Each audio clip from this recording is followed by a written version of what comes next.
అందరికీ శుభోదయం అండి. దేవుడు మన కొరకు సిద్ధపరిచిన వాక్యమును చదువుకుందాం. యెషయా గ్రంథము 53వ అధ్యాయము 5వ వచనము.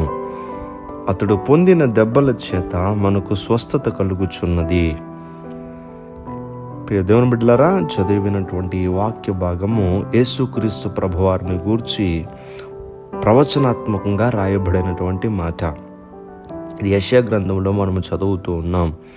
అప్పటికి ఇంకా యేసుక్రీస్తు ప్రభువారు భూలోకంలో పుట్టలేదు. కానీ యెషయా ప్రవక్త చేత దేవుడు ఒక ప్రవచన పూర్వకంగా ఈ మాటను పలికిస్తూ ఉన్నారు. ఇక్కడ మనం చదివినట్లయితే, మన అతిక్రమములను బట్టి అతడు గాయపరచబడెను, మన దోషములను బట్టి నలగొట్టబడెను, మన సమాధానార్థమైన శిక్ష అతని మీద పడెను, అతడు పొందిన దెబ్బల చేత మనకు స్వస్థత కలుగుచున్నది. యేసుక్రీస్తు ప్రభువారి భూలోకానికి వచ్చి మన అతిక్రమములను బట్టి ఆయన గాయపరచబడి, మన దోషములను బట్టి ఆయన నలగొట్టబడి, ఆయన పొందిన దెబ్బల చేత మనకు స్వస్థత కలుగుతుందని మనం చదువుకున్నాం. ప్రియ దేవుని బిడ్డలారా, ఆయన పొందిన దెబ్బల చేత మనకు స్వస్థత కలుగుతూ ఉంది. యేసుక్రీస్తు ప్రభువారు భూలోకంలో ఉన్న సమయంలో అనేక మంది జనసమూహములు ఆయన దగ్గరికి వస్తూ ఉండేవారు, ఆయన్ని వెంబడిస్తూ ఉండేవారు. ఆయన వారిని చేర్చుకుని దేవుని రాజ్యమును గూర్చి వారితో మాట్లాడుచు వారికి కావలసినటువంటి స్వస్థత ఎవరికైతే కావాలో అట్టి వారిని యేసుక్రీస్తు ప్రభువారు స్వస్థపరుస్తున్నట్టుగా లూకా శుభవార్త 9వ అధ్యాయం 11వ వచనంలో మనకు కనిపిస్తూ ఉన్నది.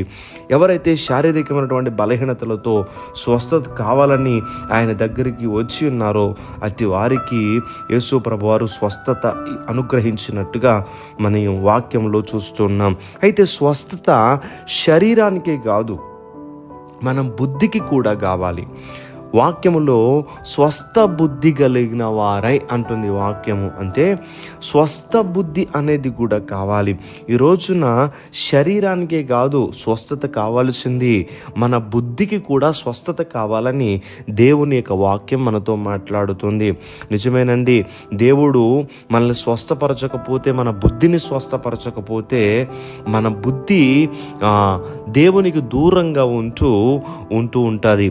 మన బుద్ధిని దేవుడు స్వస్థపరచులాగున అడగాలి. యేసు రక్తము శరీరాన్ని మాత్రమే కాదు, మన బుద్ధిని కూడా, మన మనస్సును, మన హృదయాన్ని కూడా ఆ యేసు రక్తము స్వస్థపరచగలదు.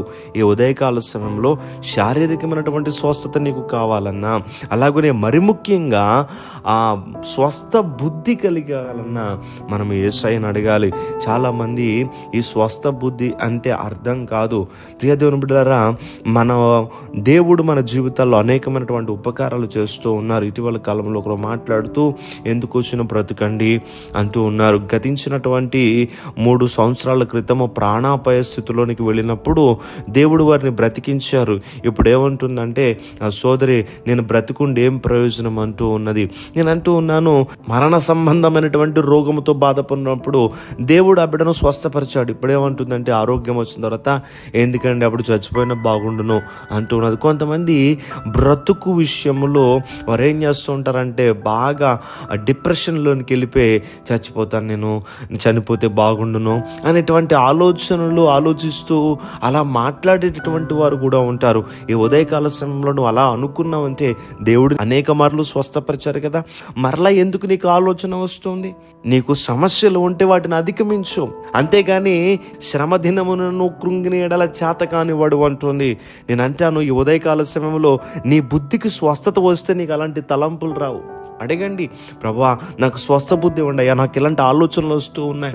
చాలామంది ఎలా ఆలోచిస్తారంటే, చిన్న ఎగ్జామ్ ఫెయిల్ అయిపోతే ప్రాణాలు తీసేసుకుంటూ ఉన్నారు. ఏదో చిన్న ఒక మాట అంటే ప్రాణాలు తీసుకునే వారు ఉన్నారు. ప్రియ దేవుని బిడ్డలారా, అలాంటి రీతిగా ఉండకూడదు. కానీ మంచి బుద్ధి కలిగి మనం స్ట్రాంగ్ మైండ్తో మనము జీవించగలిగినటువంటి వ్యక్తులుగా ఉండాలి. ఒకవేళ నీకున్న సమస్యలను బట్టి, నీకున్న ఆర్థిక ఇబ్బందులను బట్టి ఇలాంటి తలంపులు తలుస్తున్నావేమో, ఎప్పటికీ అలా అనుకోవద్దు. ఎందుకంటే దేవుడు మనల్ని ప్రేమించి ఈ జన్మను మనకి ఇచ్చి ఉన్నారు కనుక దేవునికి నమ్మకంగా మనము ఈ భూలోకంలో జీవించాలి. కనుక ఎప్పుడు కూడా అలాంటి ఆలోచనలు లేకుండా, ప్రభువా నాకు స్వస్థ బుద్ధినివ్వండి తండ్రి, నీ శరీరానికి దేవుడు స్వస్థతనిచ్చారు, అలాగే నీ యొక్క బుద్ధికి కూడా స్వస్థతను అడిగి అలాంటి తలంపులు ఎప్పుడూ రాకుండా యేసయ్య రక్తము చేత మీరందరూ కడగబడుదురుగాక. దయచేసి ప్రార్థన చేసుకుందాం. సర్వాధికారి అయిన దేవా, ఈ మాటలు ప్రతి హృదయంలో ఫలింపచేయండి. ఎవరైతే బలహీనులుగా ఉన్నారో వారిని స్వస్థపరిచి వారికి మంచి ఆరోగ్యములు దయచేయండి. అలాగనే ఎవరి బుద్ధి బలహీనంగా ఉన్నదో, ఎవరి బుద్ధి ఎందుకు వచ్చిందిలే ఈ ప్రాణము, ఎందుకు వచ్చిందిలే ఈ జీవితము అని ప్రతిదానికి ఇలా ఆలోచిస్తున్నారు, వారి బుద్ధిని స్వస్థపరచి నేను సమస్యలను ఎదుర్కోగలను, నా పరిస్థితులను బట్టి నేను భయపడవలసిన అవసరం లేదు, నాకున్న సమస్యలన్నిటిని నేను అధిగమించగలను అనేటువంటి విశ్వాసంతో వారిని నింపి వారు స్వస్థ బుద్ధిని ప్రభు వారికి దయచేయండి.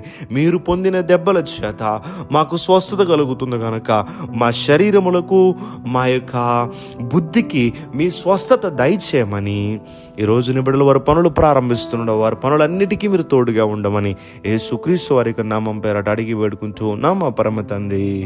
ఆమేన్, ఆమేన్, ఆమేన్.